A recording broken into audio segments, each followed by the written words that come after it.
Welcome back to the Drawing Database, Professor Marc Leone, and today we're going to spend 15 minutes with the art and specifically more the drawings of Indian miniature, or what we call, or what's been termed as Mughal painting. And there are two, whoops, we got the little icon here, we'll get rid of that. Two areas to think about, or two distinct periods, I suppose, kind of before 1600 and really after 1600 AD.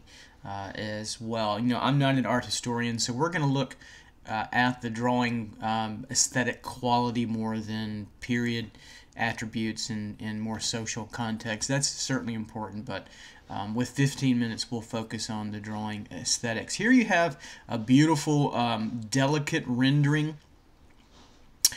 laid in some type of drawing material. I don't think it's graphite, because graphite hadn't been invented as a drawing material yet. So some kind of earthen material, perhaps something like a charcoal.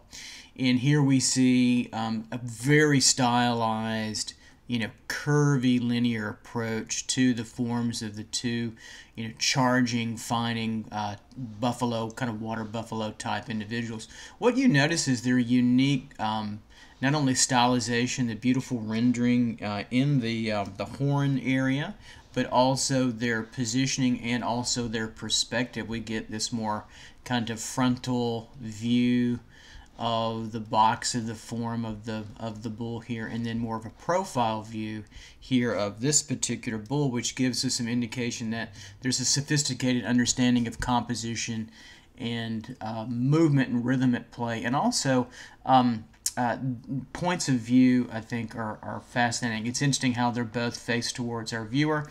Really delicate, soft, subtle rendering in the shading of the forms, and then the bulls compositionally are surrounded by the intricate figures of the crowd watching. Probably this is something of some kind of sport or a game, to my thinking. I don't hold me that for sure, but then we have this nice, beautiful linear quality with the shaded quality. So we can see this style, very, very small, very tight, ordered, rendered, but still very flowy and loose with their gesture as well. So lovely, lovely drawn image. And here we see a final finished manuscript page. And again, these favor comparatively to what we've seen from Egyptian flatness, what we've seen from some Roman fourth style, second style, and also third and fourth really style figurative work, and then of course from European illuminated manuscripts. So very flat,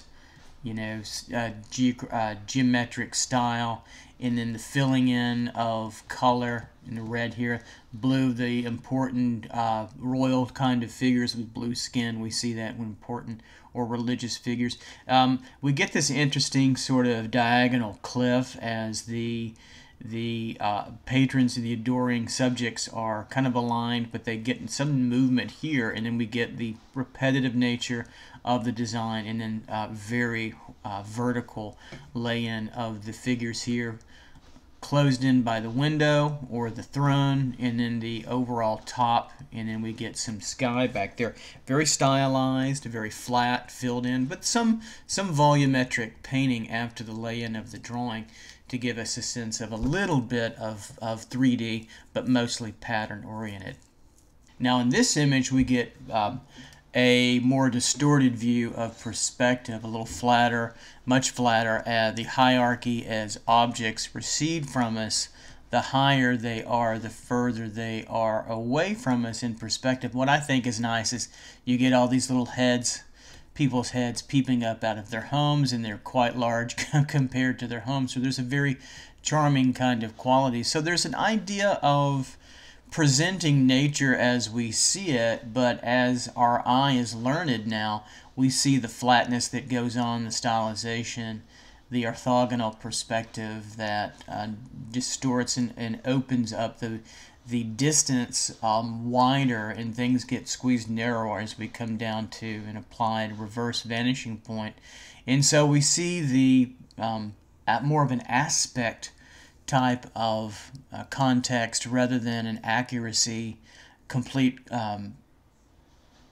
atmospheric accuracy that we see or later on in the Renaissance. So there's a high degree of flatness. We still have the stylization, curvy, linear, figurative forms, and then the beautiful patterning here that harkens to Islamic type of art structure. Even though it's Indian, we have the Mughal influence there. So, but we still get figures as well. So we have the idea of a mosque here, and then more Arabic or Muslim type of stylizations with patterning. And of course the beautiful rendering of the tree, the stylization of the trees as well. So makes for a lovely sort of diagonal composition here and then kind of out. In this particular image we see one of the gods here in activity, and above we see what is the background elevated because of the flatness of perspective. It could be a celestial sphere, kind of like a heaven, and we see not only the geology, the rocks that are stylized, the trees, animals of different types of horn, deer, etc., moving in and out of the composition, and then we see the subjects below, Mughal type headgear here, so with an influence of not only Indian culture but also probably Sikh culture, and then of course Muslim culture as well, with individuals, sacred cows underneath, an open society for cows. Beautiful colorization. So the focal point really moves down into the middle center with the god there as well, and then we enjoy the beautiful stylization. There is still kind of a realism with the facial portraits, but everything else is very curvy, linear. Nothing that's truly really 90-degree angled or hard edged, and very soft in its multi-pastel coloring and rendering. Here we see the lay-in drawing, so it's lovely to get to see the undergirding, if you will, of the paintings. We can blow this up a little bit further and read this even better. So rendered drawn with a pen and some type of sepia colored paint or ink. We see the very delicate laid in, probably done over some type of dry media drawing tool. We see what's probably a meeting of two important tribal generals. We see them face to face, isolated from the women here, probably servants or wives or attendants. We see what is probably a warrior general here, observing the meeting, and then of course from far away it looks like we see quite a bit of troops. So there has to be probably in our reading of this event some type of truce meeting or meeting for peace, hopefully, or a formal meeting of cultures, perhaps, in a more positive way. But what we do get is a beautiful sense of linear contouring. We've seen that throughout earlier periods of drawing and art, culture, and humanity, and we get to see that the underpinning here of the drawing. Fairly representational, three-dimensional, well-proportioned figures, and everything else gets a little bit more stylized with the beautiful kind of flowy rhythm of the type of trees and then the indication of soldiers there. And of course then this drawing would be taken to a full-on, full-fledged painting and a finished manuscript page. We have another painting, very decorative. If you look at the outside borders, the floral pattern, consistently curved and repeated kind of curving in and through and on itself through S curves and C curves. There's a beautiful circular rhythm that goes on in these outside borders, and then we have a more kind of painted frame border, so quite a bit of detail and time that goes into that. And then we see the rendering of a type of hoofed animal somewhere in the deer or the cow, bovine type family with the hooves, and then a little bit of the horns there, some kind of buffalo type, water buffalo type herd animal. And we see what we could go back from the prior image and see the drawing. We can assume that that was drawn and laid in and then painted very delicately.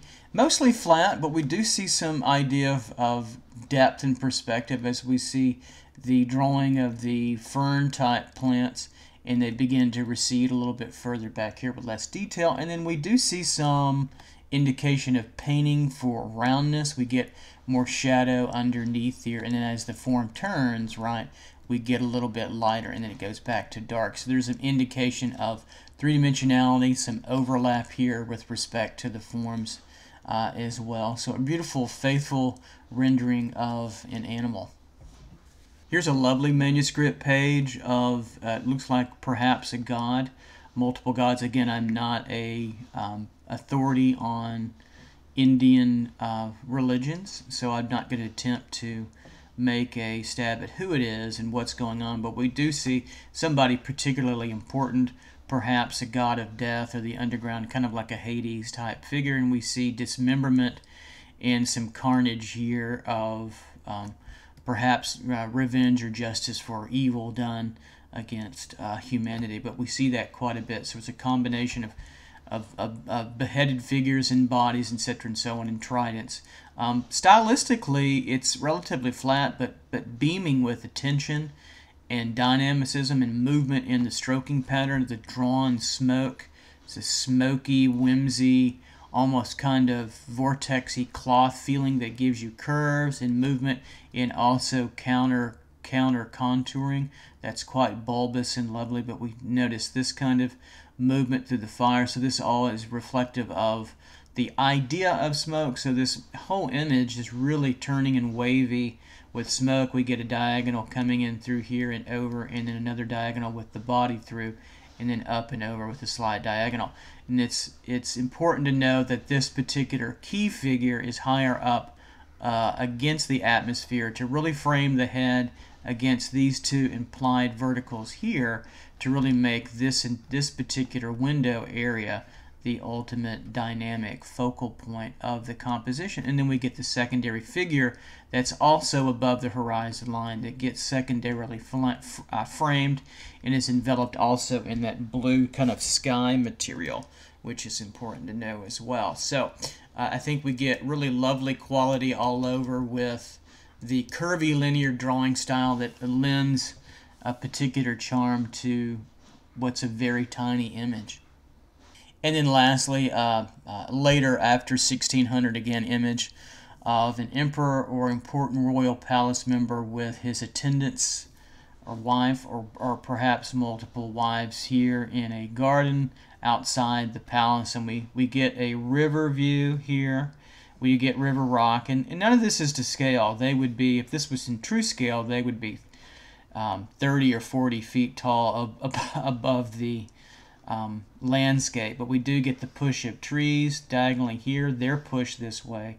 And then we get a relative break, more of a straight horizontal. It gets pretty flat and stays horizontal and through here as well. So we get some movement this way compositionally, then the rest of it stays fairly flat and stacked.